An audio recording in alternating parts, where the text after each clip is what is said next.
인생 100세 시대라는 말이 나온 지 수년이 지난 것 같은데요. 실제로 많은 사람들의 수명이 80세 이상이 되었고, 특히 여성의 경우 90대까지 사는 사람도 많은 시대가 되었습니다. 이 과정에서 우리는 노년의 행복에 대해 생각을 하게 되는데요. 말년의 행복감을 위해서는 기본에 충실해야 된다는 생각을 하게 되지요. 이를 위해서는 일상생활에서 불편함 없이 건강한 삶을 누릴 수 있는 건강 수명이 더더욱 중요하게 여겨지는데요. 이 건강 수명이 평균 수명의 연장을 따라잡지 못하고 있다고 합니다. 건강 수명은 2016년 기준 남녀 모두 75세에 못 미친다고 하는데요. 여러분들도 나이 들수록 몸 관리만 잘하면 된다는 말 한 번쯤 들어본 적 있으신가요? 물론 영양제나 운동을 챙기면서 건강 관리하는 것이 좋은 방법입니다. 60대까지는요. 하지만 70대에 접어들면 현실은 달라집니다. 70대부터는 내면과 외면에서 그리고 외부 환경 속에서 여러 리스크들이 발생한다고 합니다. 그래서일까요? 70대는 인생의 갈림길이라는 말이 있지요. 70대 시절의 노력 여부에 따라 돌봄을 받는 시간을 최대한 늦추고 말년의 젊음과 행복을 유지할 수 있다는 것인데요. 이를 위해 30년 이상 노인 전문의사로 활동해온 와다 히데키 씨는 노화를 늦추는 방법에는 여러 가지가 있지만 70대, 80대에 맞는 건강법과 위기를 이겨내는 방법이 꼭 필요하다고 말합니다. 오늘은 책 70세가 노화의 갈림길을 통해 나이 들수록 행복한 노년을 보내는 방법, 특히 70대 시절을 위해서 어떠한 것을 해야 하는지 함께 알아보겠습니다. 시청하시기 전 구독과 좋아요, 알림 설정은 항상 큰 힘이 됩니다. 중장년의 연장 10년. 지금까지는 70대가 되면 중병을 앓거나 병원 생활을 강요받거나 간병이 필요해지는 사람이 적지 않게 있었지만 앞으로는 많은 사람들이 스스로 70대를 보내게 될 것이다. 70대 이후 10년간은 중장년의 연장으로 일컫는 기간이 된 것이다. 70대에는 몸도 움직일 수 있고 머리도 맑다. 따라서 일상생활의 마음가짐에 따라 80대 이후에 건강한 생활로 이어질 수 있다. 다만 70대에는 특유의 취약함이 있기 때문에 방치한다면 악화될 수 있다. 그렇기 때문에 항상 주의할 필요가 있는 것이다. 그렇다면 노후의 행복을 위해서는 어떤 마음가짐으로 생활을 하면 좋을까? 70대는 늙음과 싸울 수 있는 마지막 기회. 기나긴 세월 동안 노인의 기간을 건강하게 보내기 위해서 우선 뇌의 기능을 어떻게 80대 이후에도 유지할지가 중요하다. 아울러 70대 때 가지고 있는 운동 기능을 얼마나 오래 가져가야 하는지 여부도 중요해진다. 여기서 관건은 70대의 생활 방식이다. 70대 초반까지는 치매에 걸리거나 환자가 된 사람이 10%가 안 된다. 다치거나 큰 병을 앓거나 하지 않으면 여전히 중장년 시절처럼 활기찬 생활을 영위할 수 있다. 인생의 활동기를 의도적으로 노력하며 보낸다면 신체도 뇌도 젊음을 유지할 수 있고 간병을 받는 환자가 되는 시기를 늦출 수 있다. 사실 80대를 넘기면 대부분 다 늙어간다. 늙음을 완전히 멈출 수는 없는 일이기 때문이다. 인생 100세 시대가 코앞으로 다가온 우리는 이제 늙음을 두 시기로 구분할 필요가 있다. 70대 때 늙음과 싸우는 시기와 80대 이후에 늙음을 받아들이는 시기 두 가지이다. 아무리 발버둥 쳐도 늙음을 받아들여야 하는 시기가 80대 이후 반드시 찾아온다. 그런데도 언제까지나 젊음을 유지하기 위해 늙어가는 것을 막으려고 한다면 결국 좌절하는 것만 찾아오지 않을까. 육신의 수명이 100세 근처까지 늘어나면 일반적으로 병석에 놓은 채 노쇠에 사망하는 경우가 대부분이다. 누구나 높은 확률로 그런 말년을 맞이하기 때문에 늙음을 기피하는 것이 더 부자연스럽다. 80세를 넘어서 늙은 자신의 모습을 보고 실망하거나 늙음을 혐오할 필요는 없다. 오히려 큰 병으로 목숨을 잃는 일도 없고 사고를 당하는 일도 없이 천수를 다하고 있기 때문에 늙음에 직면할 수 있다고 생각하는 것이 좋다. 마음가짐을 조금은 바꿔보는 것이다. 80세가 넘으면 늙어간다는 자연의 흐름을 받아들이는 시기다.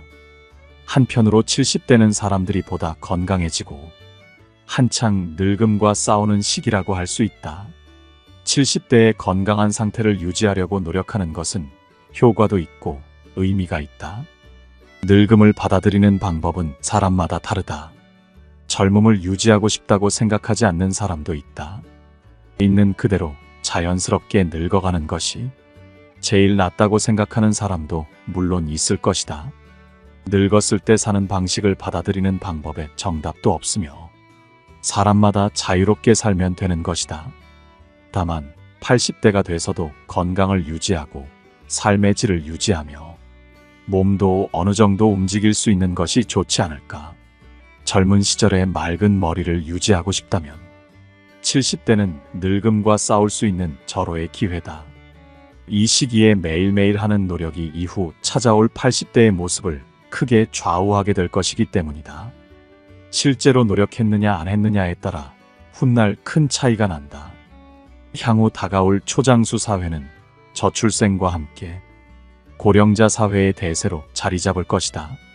늙기만 하는 생활을 하거나 일상에서 간호가 필요한 사람도 있고 매일 산책하거나 수영이나 골프 등 스포츠를 즐기는 80세 노인도 있을 수 있다. 즉 고령자가 되면 신체 능력과 뇌 기능에서 개인차가 많아진다. 고령자 다수의 사회로 된다면 앞으로의 사회는 확실히 다양성으로 가득 찬 사회가 될 것이다.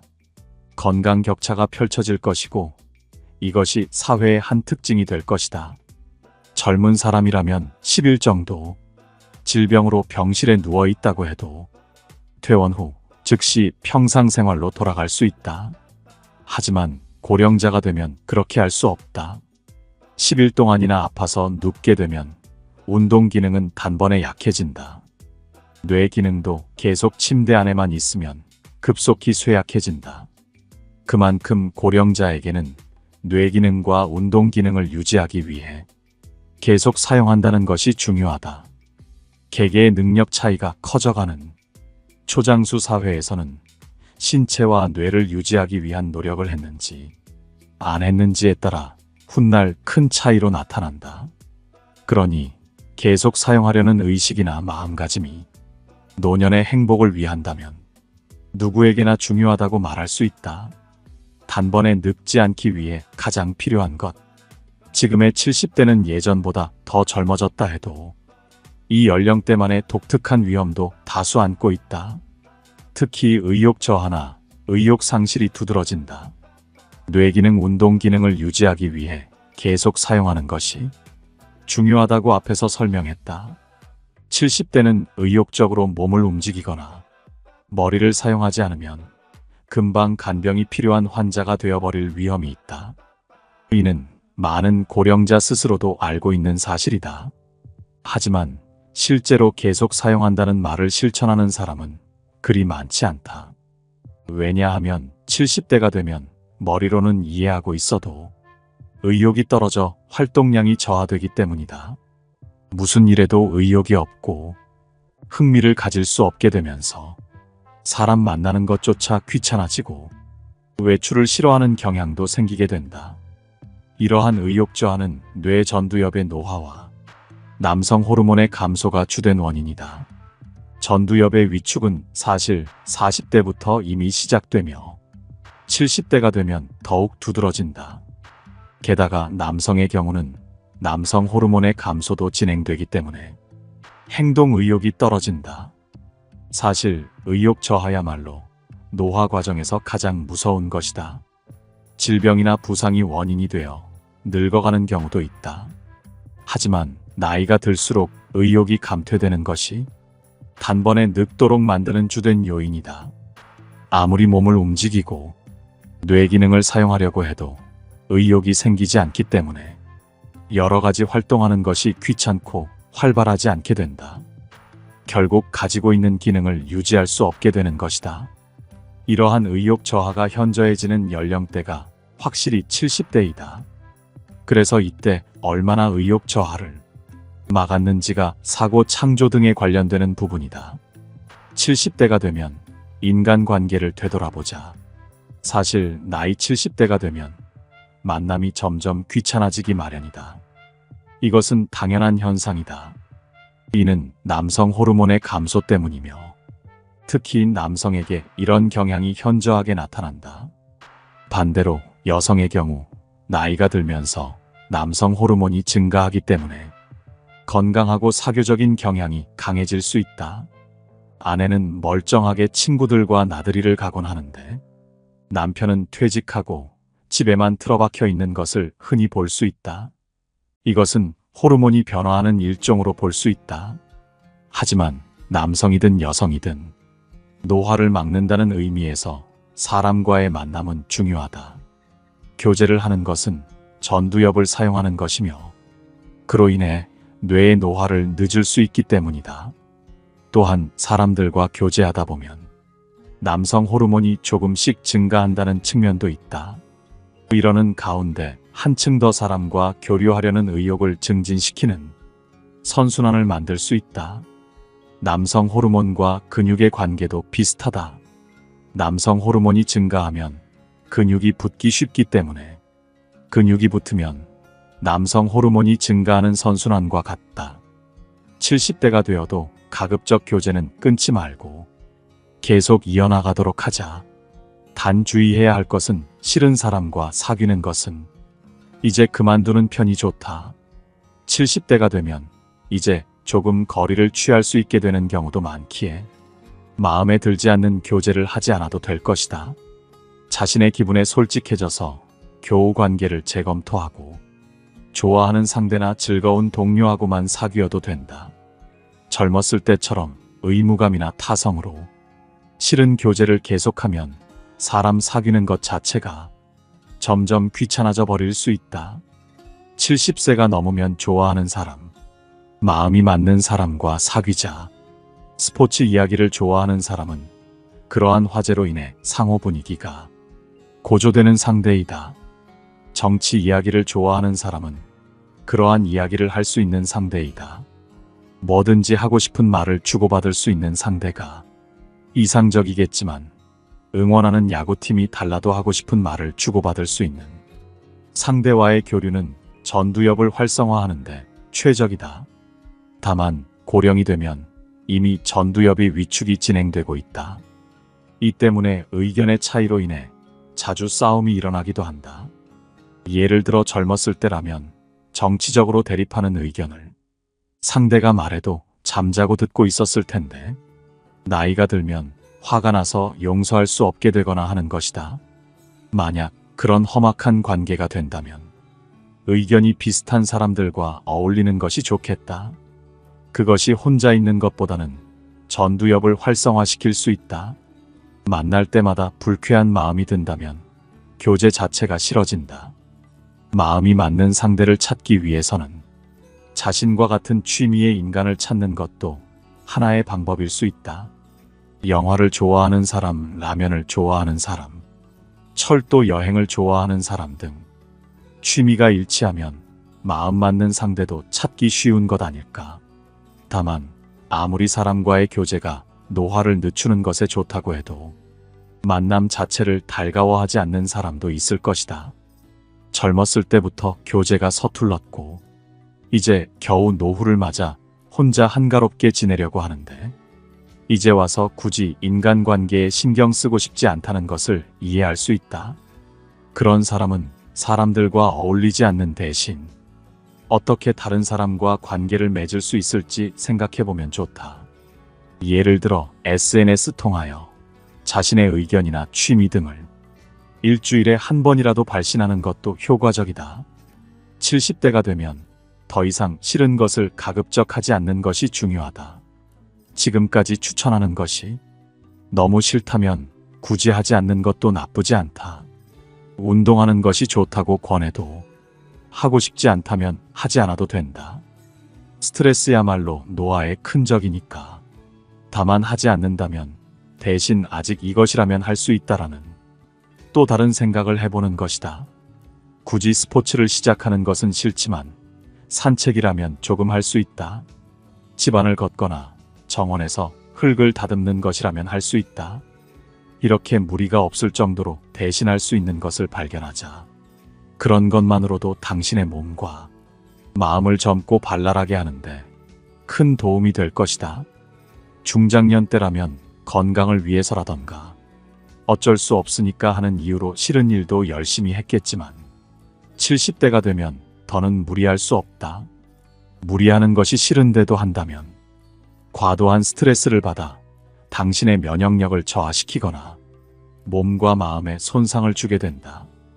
힘들면 힘들수록 큰 성과가 기다리고 있다는 생각에서 벗어나도록 하자. 즐기고 있는가 아닌가가 면역 기능에 크게 영향을 미친다. 그러니 정말 싫은 건 되도록 하지 말자. 이것이 70대 생활 방식에서 중요하다. 햇볕을 쬐는 습관이 사람을 젊게 한다. 적당한 일광욕을 하는 습관도 의욕 저하를 방지하는 데에는 아주 효과적이다. 사람의 의욕과 밀접한 관계가 있는 뇌속 물질 세로토닌은 빛을 받으면 다량 생성되기 때문이다. 단 일광욕이 중요하다고 해도 굳이 뭔가를 할 필요는 없다. 고령자는 자외선에 의한 기미가 남기 쉽기 때문에 일부러 의자에 앉아 선탠을 할 필요는 없다는 것이다. 가장 손쉬운 방법은 산책이다. 일 없이 산책하는 것이 서투르거나 싫다면 마트에 가서 쇼핑하는 것도 한 방법이다. 흔히 고령자가 되면 잠이 얕아지고 불면증을 호소하는 사람이 많이 있는데 이는 멜라토닌이 감소하기 때문이다. 젊을 때는 얼마든지 잘 수 있지만 나이가 들면 수면 시간이 줄어드는 경향이 있다. 아침 일찍 눈을 뜨게 되는 것도 나이가 들수록 멜라토닌이 줄어들기 때문이다. 그러나 노화에 따라 멜라토닌이 줄었다고 해도 낮에 햇볕을 쬐어 멜라토닌을 보충할 수 있다. 낮에 많은 세로토닌을 만들어두면 밤에 멜라토닌이 생성되기 때문이다. 멜라토닌이 증가하면 숙면을 취하게 되고 불안감도 없어지며 우울증 예방도 된다. 발랄한 70대, 80대를 살기 위해서는 멜라토닌이 매우 중요한 뇌의 호르몬인 것이다. 그러니 낮 동안 집 밖에 나와 햇볕을 받는 습관만은 만들어보자. 노화를 늦추는 70대의 생활. 어떤 일을 하더라도 은퇴하면 안 된다. 70대의 생활 방식은 참으로 중요하다. 간병을 받는 환자가 되는 시기를 가급적 늦추고 80대 이후에도 건강하게 보내기 위한 마지막 활동이기 때문이다. 정년 연장이나 정년 후에 재고용 등 고령이 되어도 일하는 환경이 준비되고 있지만 그래도 70대가 되면 근무하던 회사를 그만두고 퇴직하는 사람이 많을 것이다. 70대 때 단번에 늙는 사람은 전형적으로 은퇴한 직후부터 일체의 활동을 그만두는 경우이다. 지금까지 열심히 해왔기 때문에 퇴직하면 이제 아무것도 하지 않고 집에서 빈둥빈둥 지내고 싶다고 손꼽아 퇴직하는 날을 기다리는 사람도 있다. 그러나 70세까지 현역으로 일을 하던 사람이 퇴직 후에 무엇을 할지 생각하지도 않고 은퇴하면 단번에 늙어버리는 일이 많다. 직장에서 일할 때는 책상머리 같은 루틴한 업무라도 통근하는 경우 생각보다 몸을 많이 사용하고 있다. 그런데 퇴직하고 나서 집에만 틀어박혀 있는 70대가 된다. 이렇게 하면 운동 기능 가운데 상당 부분이 저하되기 쉽다. 뇌 기능 측면에서도 일하고 있으면 매일 나름대로 지적 활동이나 다른 사람과 의사소통 등의 활동으로 여러 상황을 접하게 된다. 반면 집에서 지내면 평소 뇌 활동이 없어지고 치매 위험도 높아진다. 특히 전두엽의 노화가 단번에 진행된다. 전두엽이란 창조적 능력이나 다른 사람에 대한 공감 능력, 예상치 못한 일에 대처하는 능력에 관여하는 부분이다. 이 부분이 노화되면 어떤 일에도 의욕이 생기지 않고 활동 자체를 귀찮아한다. 그러니 운동 기능의 저하와 뇌의 노화가 더욱 가속화될 것이다. 외형적인 인상에서도 발랄한 느낌을 잃은 기운 없는 노인으로 변모하게 된다. 그렇게 되지 않기 위해서라도 조만간 퇴직을 맞이할 단계라면 퇴직 이후 무엇을 할 것인지 미리 준비를 해두어야 한다. 70대에도 신체적 기능은 비교적 건강하다. 다만 전두엽의 노화는 이미 40대부터 진행되고 있다. 퇴직 후도 사회와 관계를 맺는다는 의미에서는 물론 일이 전부는 아니다. 반상회 임원이나 아파트 관리 조합의 임원 취미 모임에 직무를 맡는 것도 좋다. 자원봉사 활동도 퇴직 후에 사회에 참여하는 하나의 선택지이다. 누군가와 협동해서 누군가의 도움이 되거나 누군가 나를 필요로 한다고 느끼는 것은 언제까지나 현역 의식을 유지하는데 큰 도움이 될 것이다. 70대가 되면 특히 은퇴 등은 생각하지 말고 현역 의식을 유지하는 것이 중요하다. 그것이 단번에 늙는 것을 막아준다. 뇌의 노화를 막는 것은 생활 속의 변화. 흔히 완고한 고집불통인 노인이 핀잔 주는 경우가 있다. 지금까지 밝은 성격이었는데 나이가 들어 융통성이 없어져 뚱한 상태에 있는 듯한 노인들이다. 확실히 전두엽의 위축이 진행되고 있을지도 모른다. 전두엽의 위축은 내버려두면 점점 진행된다. 50대, 60대 정도부터 심하게 생각에 잠기거나 완고해지거나 화를 잘 내는 경향을 조금씩 나타낸다. 회식 등의 여러 사람과의 교제에도 적극적이었지만 점점 귀찮게 느껴지는 현상도 나타낸다. 이러한 경향이 70대가 되면 한층 더 강해져 무슨 일에도 의욕이 나지 않게 되고 하고 있던 일도 하지 않게 되고 만나던 사람도 만나지 않게 된다. 집에 틀어박혀 있기도 하고 활발하지 않은 생활이 된다. 이렇게 되면 운동 기능도 뇌 기능도 순식간에 쇠퇴해버린다. 그렇게 되지 않기 위해서라도 전두엽의 노화를 방지하고 의욕의 증진을 유지하는 것이 중요하다. 전두엽의 노화를 막기 위해서는 변화가 있는 생활을 하는 것이 가장 좋다. 전두엽이 예상치 못한 일에 대처할 때 활성화되는 부위이기 때문이다. 반대로 말하면 매일 단조로운 생활을 반복하면 전두엽은 활성화되지 않고 쇠퇴를 한다.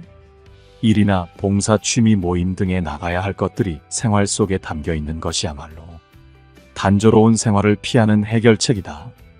이러한 외출이 있으면 누구든 사람을 만나면서도 모두 예정대로 상황 전개가 안 되기 때문에 필연적으로 전두엽을 사용하게 된다. 매일매일 같은 코스를 산책하는 것이 아니라 일주일에 한 번은 가보지 않은 색다른 장소에서 산책하는 것도 좋다. 전철을 타거나 차로 조금 달려도 좋기 때문에 아예 모르는 장소에 가서 산책하면 전두엽이 최대한 작용하기 시작할 것이다. 고령이 되면 단골 가게가 정해져 있고 그 가게 이외에는 가지 않는 사람도 있지만 가끔은 새로운 가게에 가는 것도 중요하다. 같은 가게에서 같은 것을 먹고 있는 동안은 전두엽은 자극받지 않는다.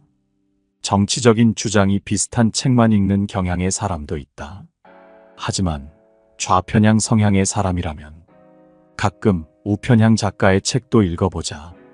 다른 시점 다른 생각에 접하는 것은 전두엽을 활성화시킨다. 요리를 해본다는 것도 전두엽 자극에 좋다. 평소 먹던 메뉴가 아니라 만들어 본 적이 없는 것을 일주일에 한 번은 만들어 보는 것만으로도 예상치 못한 경험을 할 수 있을 것이다. 남성의 경우 거의 요리를 해본 적이 없는 사람도 있을 것이다. 그렇다면 더욱 간단한 것부터 요리를 시작해보는 것도 매우 좋은 일이다. 새로운 것에 도전해보는 경험은 전두엽의 노화 방지에 매우 유용하다. 손이 많이 가는 것, 대대적인 준비가 필요한 것 등은 피하고 사소한 것부터 생활의 변화를 도입해보자. 건강검진보다 심장과 뇌 정밀검사를 받아야 한다. 70대가 되면 건강진단에 대한 생각도 바꾸는 것이 좋다.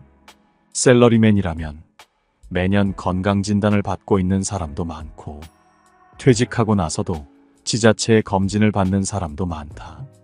그만큼 검진에 대한 신앙은 강한 편이다. 하지만 실제 건강검진은 장수를 위해서는 거의 도움이 되지 않는 것이 현실이다. 애초에 건강검진에서 나타나는 판정의 대부분은 건강하다고 생각하는 사람의 평균치를 기준으로 한다. 95% 사람을 정상으로 하고 거기에서 너무 높거나 너무 낮거나 해서 빗나간 5% 비정상적으로 하는 통계적 판정이다. 즉, 사람 각각의 체질이나 환경이 있기 때문에 건강한 사람이 있을 수 있고 정상 수치임도 질병에 걸리는 사람이 있다. 물론 이상 수치로 판정된 사람이 병에 걸린다는 분명한 증거도 없다. 만약 심근경색이나 뇌경색을 정말 예방하고 싶다면 심장검진이나 뇌검진을 추천한다. 필자가 보기엔 건강검진은 무의미하다고 생각한다. 대신 심장검진, 뇌검진은 매우 효과적이라고 생각한다. 심장검진을 3년에 한 번이라도 받는다면 심장을 둘러싼 관상 동맥의 어딘가에 동맥경화가 진행되어 좁아진 부분이 있다면 발견할 수 있다. 뇌검사에서도 MRI를 찍으면 뇌동맥류를 발견할 수 있다. 의사의 지시에 따르겠다면 검진을 받고 불필요한 절제를 하기보다는 70대가 되면 일단 심장검진, 뇌검진을 추천한다. 퇴직, 간병, 사별 우울증. 70대의 위기를 극복하기 위해서는 배우자나 부모와의 사별을 극복하려면 어떻게 해야 할까? 70대 이후가 되면 가족과의 사별을 감내해야 하는 경우가 많다. 과거에는 40대 정도에서 부모를 떠나보내곤 했다. 하지만 지금은 70대가 되고 나서야 부모가 사망하는 경우가 많아지고 있다. 70대에 이르러 배우자와 사별하는 사람도 점점 많아질 것이다. 그 친한 사람과의 사별에 좀처럼 회복하지 못하고 우울증에 걸리는 사람도 가끔 보곤 한다. 부모와의 이별도 그렇지만 부부의 사별을 극복하려면 그 괴로운 마음을 솔직하게 털어놓을 수 있는 친구가 좋다. 그런 친구가 과연 얼마나 곁에 있는가 하는 것도 중요한 요소이다. 혼자만 틀어박혀 있을 게 아니다. 때로는 마음을 줄 수 있는 친구에게 그 슬픔을 털어놓는다면 마음이 구원되고 힘이 된다. 앞에서도 언급했듯이 70대가 되어도 고립되지 않고 인간관계를 계속 유지하는 것이 역시 중요하다. 부부 단둘이는 외롭다. 70대가 되면 점점 교제가 귀찮아져서 부부만 단둘이 행동하는 경우도 많아진다. 식사하러 가거나 여행을 가거나 취미 활동이나 약간의 외출까지 언제든 부부가 함께하는 일도 자주 생긴다. 하지만 그 관계는 영원히 가지 않는다. 반드시 어느 한쪽이 먼저 사망하고 어느 한쪽이 남겨지게 될 것이다. 남겨진 쪽은 지금까지 오랫동안 부부 둘이서만 행동했기 때문에 다른 인간관계가 거의 끊어졌을 것이다. 그러면 외톨이가 되어버리기 쉽다. 그러니 부부만의 꽉 닫힌 인간관계가 아닌 친구 등 타인과의 접점도 유지해 나가도록 하자. 그래야 남겨진 파트너가 그 후의 인생을 건강하게 살아가는 버팀목이 될 것이다. 우울증에 걸리지 않는 사람의 사고방식 역시 중요하다. 나이가 들수록 우울증에 걸리는 사람도 많다. 우울증을 예방하려고 한다면 세로토닌 분비를 늘려가는 생활을 하는 것이 효과적이다. 햇볕을 자주 쬐는 습관을 들이고 적당한 운동을 하도록 노력하는 일이다. 특히 평소 사고방식도 개선할 필요가 있다. 지금까지 완벽주의 경향이 강했던 사람이라면 이제 그런 생각은 하지 말자. 이렇게 해야 한다고 생각했던 일이 나이를 먹으면 못하게 된다. 완벽주의 성향의 사람은 자신에게도 엄격하기 때문에 할 수 없는 자신에게 깜짝 놀라 우울해지게 된다. 하지만 70대는 예전처럼 젊지 않다. 못해도 당연하다고 생각해야 하며 적당히 해도 된다. 나이를 먹을수록 대부분의 사람들은 완고해지며 이런 성향은 자기 자신을 괴롭히게 된다. 나와 다른 가치관을 갖는 사고방식을 해도 어느 쪽이 올바른지 흑백을 분명히 하려고 하지 않아야 한다. 그런 사고방식도 있구나 하면서 다른 관점도 받아들여야 한다. 세상의 답은 무수히 많다. 하나가 아니다. 사물의 흑백을 가릴 수 없다는 폭넓은 시야를 갖고 자신을 몰아세우지 않는 자세는 우울증의 위험으로부터 벗어나게 해준다. 나이 들어도 친절해지는 것이 노후 행복의 지름길. 행복한 노후란 무엇일까? 사실 그 대답은 사람마다 다를 것이다. 오랜 세월 고령자 의료에 종사해온 필자가 보기에는 70대가 되면 자기만 생각해서 사는 것이 아니라 주위 사람들에게 좀 더 정성을 쏟는 삶으로 조금씩 바꾸어가는 것이 좋을 것이라 생각한다. 물론 그런 성가신 일은 하고 싶지 않다. 나이도 먹었으니 남을 위해서는 못 살아. 나 혼자서 유유히 살아갈 것이다 등 이렇게 생각한다면 부정하지는 않겠다.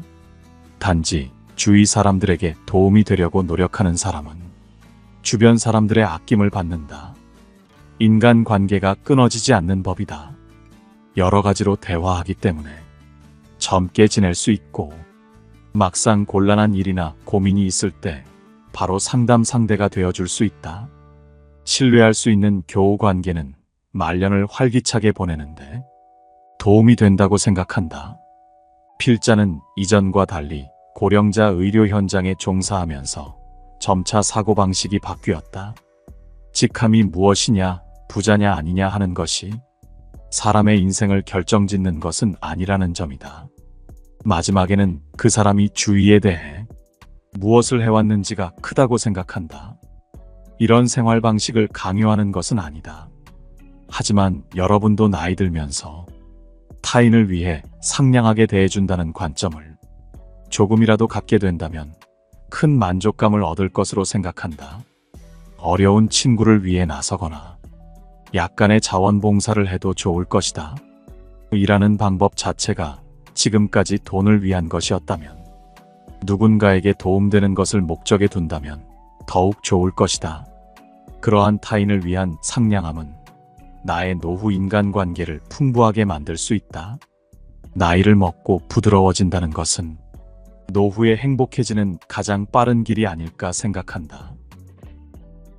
이제는 건강 수명을 늘리고 행복한 노년을 위해 어떻게 해야 할지를 각자의 위치에서 고민해 볼 시간인 것 같습니다.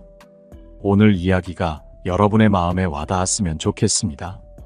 책 속에는 다른 여러 이야기도 있으니 궁금하신 분들은 한 번씩 읽어보시면 행복한 노후, 행복한 은퇴 준비를 위해 많은 도움이 되실 것 같네요. 이상으로 인생의 지혜였습니다. 항상 건강하고 행복한 나날이 되시길 바랍니다. 구독과 좋아요, 알림 설정은 큰 힘이 됩니다. 감사합니다.